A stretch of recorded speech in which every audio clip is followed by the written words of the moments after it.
Hi friends, ಎಲ್ಲರಿಗೂ ಕೂಡ ನಮಸ್ತೆ. ಎಲ್ಲರಿಗೂ ಕೂಡ ಈಗಾಗಲೇ ಗೊತ್ತಿದೆ, ಕರ್ನಾಟಕ ಎಕ್ಸಾಮಿನೇಷನ್ ಅಥಾರಿಟಿಯಿಂದ SDA ಮತ್ತು FDA ಹುದ್ದೆಗಳಿಗೆ ಅಧಿಸೂಚನೆಯನ್ನು ಹೊರಡಿಸಲಾಗಿದೆ.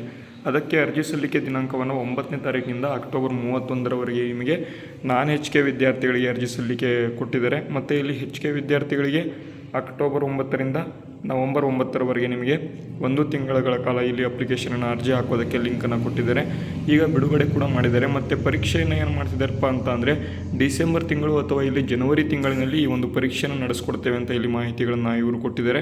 ಇಲ್ಲಿ ನಾನು ವಿವಿಧ ಇಲಾಖೆಗಳ HK ನೇಮಕಾತಿಗೆ ಸಂಬಂಧಪಟ್ಟಂತೆ ಒಂದು ಮುಖಪುಟವನ್ನು ಅಥವಾ ನೇಮಕಾತಿಗೆ ಸಂಬಂಧಪಟ್ಟಂತೆ ನೋಟಿಫಿಕೇಷನನ್ನು ನಾನು ಡೌನ್ಲೋಡ್ ಮಾಡಿದ್ದೇನೆ. ನೀವು ನೋಡ್ಬೋದು, ವಿವಿಧ ಇಲಾಖೆಗಳ ನೇಮಕಾತಿ ವಿವರವಾದ ಒಂದು ಅಧಿಸೂಚನೆ ಕೊಟ್ಟಿದ್ದಾರೆ 8/10/2025ಕ್ಕೆ. ಮತ್ತು ನೀವು ಯಾವ ರೀತಿಯ ಒಂದು ಪ್ರಮಾಣ ಪತ್ರಗಳನ್ನು ನಿಮ್ಮ ಹತ್ರ ಇಟ್ಕೊಂಡಿರಬೇಕು ಅಂತ ಪ್ರಮಾಣ ಪತ್ರ ನಮೂನೆಗಳನ್ನು ಇಲ್ಲಿ ಕೊಟ್ಟಿದ್ದಾರೆ. ಇದರ ಪ್ರಕಾರ ನೀವು ಪ್ರಮಾಣ ಪತ್ರಗಳನ್ನು ಮಾಡಿಸಿ. ಯಾಕೆ ಅಂತ ಅಂದರೆ ನಿಮಗೆ ಏನು ಹುದ್ದೆಗಳು ಸಿಕ್ಕ ಮೇಲೆ, ನಿಮ್ಮ ಒಂದು ಎಲಿಜಿಬಿಲಿಟಿ ಲಿಸ್ಟ್ ಮೇಲೆ ನಿಮಗೆ ಏನಾದರೂ ಜಾಬ್ ಸಿಕ್ಕ ಮೇಲೆ ನಿಮಗೇನಾದರೂ ಡಾಕ್ಯುಮೆಂಟ್ ವೆರಿಫಿಕೇಷನಲ್ಲಿ ತೊಂದರೆ ಆಯಿತು ಅಂತಲೇ ಡೈರೆಕ್ಟಾಗಿ ರಿಜೆಕ್ಟ್ ಮಾಡ್ತಾರೆ. ಅದಕ್ಕಾಗಿ ಪ್ರಮಾಣ ಪತ್ರದ ನಮೂನೆಗಳನ್ನು ನೀವು ಒಂದ್ಸಲಿ ನೋಡ್ಕೊಳ್ಳಿ. ಮತ್ತು ಹುದ್ದೆಗಳ ವರ್ಗೀಕರಣ ತುಂಬ ಜನ ಕೇಳ್ತಾಯಿದ್ರು, ಯಾವ ಒಂದು ಕೆಟಗರಿಗೆ ಎಷ್ಟು ಹುದ್ದೆಗಳು ಇಲ್ಲಿ ಸಿಗಬಹುದು ಅಂತ. ಅದಕ್ಕೆ ಸಂಬಂಧಪಟ್ಟಂತೆ ಹುದ್ದೆಗಳ ವರ್ಗೀಕರಣದ PDF ಅನ್ನು ಕೂಡ ಇಲ್ಲಿ ಬಿಟ್ಟಿದ್ದಾರೆ. ಅದರ ಜೊತೆಗೆ ವಿವಿಧ ಇಲಾಖೆಗಳ ನೇಮಕಾತಿಗೆ ಸಂಬಂಧಪಟ್ಟಂತೆ ಅರ್ಜಿ ಲಿಂಕನ್ನು, ಅಂದರೆ ಅರ್ಜಿಗಳನ್ನು ಸಲ್ಲಿಸೋದಕ್ಕೆ ಈಗಾಗಲೇ ಶುರು ಮಾಡಿದ್ದಾರೆ. ಅದಕ್ಕೂ ಕೂಡ ಇಲ್ಲಿ ಒಂದು ಆಪ್ಷನನ್ನು ಬಿಟ್ಟಿದ್ದಾರೆ, ಲಿಂಕನ್ನು. ಅದರ ಮೇಲೆ ನಾನು ಈಗ ಕ್ಲಿಕ್ ಮಾಡುವವನಾಗಿದ್ದೇನೆ. ನೋಡಿ, ಇದರ ಮೇಲೆ ಕ್ಲಿಕ್ ಮಾಡಿದ ನಂತರ ಈ ರೀತಿಯಾದ ಇಂಟರ್ಫೇಸ್ ನಿಮಗೆ ಬರ್ತದೆ. ಗೌರ್ನಮೆಂಟ್ ಆಫ್ ಕರ್ನಾಟಕ ಸರ್ಕಾರ ಅಂತ ಅರ್ಜಿದಾರರ ಒಂದು ಲಿಂಕ್ ಅಂತ ಕೊಟ್ಟಿದ್ದಾರೆ. ಅಥವಾ ನೀವೇನಾದರೂ ಫಸ್ಟ್ ಟೈಮ್ ಏನಾದರೂ ಈ ಒಂದು ವೆಬ್ಸೈಟ್ನಲ್ಲಿ ಅರ್ಜಿಗಳನ್ನು ಹಾಕ್ತಾಯಿದ್ರೆ ಕ್ಯಾಂಡಿಡೇಟ್ ರಿಜಿಸ್ಟರ್ ಅಂತ ಕೊಟ್ಟಿದ್ದಾರೆ, ಡಿಜಿಲಾಕರ್ ಅಂತ. ಆ ಒಂದು ಟ್ಯಾಬ್ ಮೇಲೆ ಕ್ಲಿಕ್ ಮಾಡಿಕೊಂಡು ನೀವೇನಪ್ಪ ಮಾಡಬೇಕು ಅಂತ ಅಂದರೆ ರಿಜಿಸ್ಟರನ್ನು ಮಾಡ್ಕೋಬೇಕು.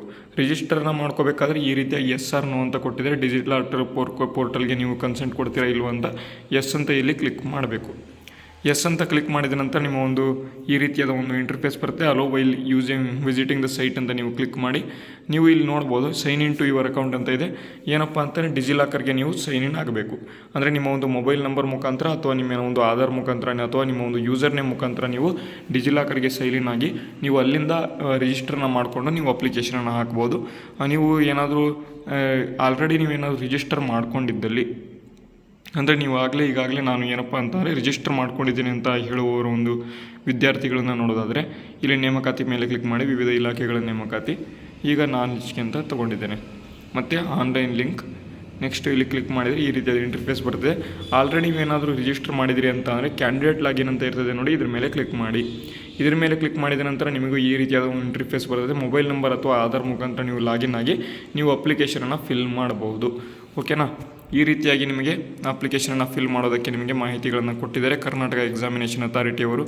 ನಮ್ಮ ಒಂದು ಈ ಒಂದು ವಿಡಿಯೋ ನಿಮಗೆ ಯೂಸ್ಫುಲ್ ಆಗ್ತಾಯಿದೆ ಅಂತ ಅಂದ್ಕೊಂಡಿದ್ದೇನೆ. ಯೂಸ್ಫುಲ್ ಆದರೆ ಎಲ್ಲರೂ ಕೂಡ ತಪ್ಪದೇ ನಮ್ಮ ಚಾನಲ್ನ ಸಬ್ಸ್ಕ್ರೈಬ್ ಮಾಡ್ಕೊಳ್ಳಿ. ಮುಂದೆ ಬರ್ತಕ್ಕಂಥ ಎಲ್ಲ ತರಗತಿಗಳನ್ನು ಫ್ರೀಯಾಗಿ ನೀವು ನೋಡ್ಕೊಳ್ತಾ ಹೋಗ್ಬೋದು ಅಂತ ಹೇಳ್ತಾ ಇವತ್ತಿನ ವಿಡಿಯೋನ ಮುಗಿಸ್ತೇನೆ. ಮುಂದಿನ ವಿಡಿಯೋದಲ್ಲಿ ಸಿಗೋಣ. ಅಲ್ಲಿವರೆಗೆ ಜೈ ಹಿಂದ್, ವಂದೇ ಮಾತರಂ.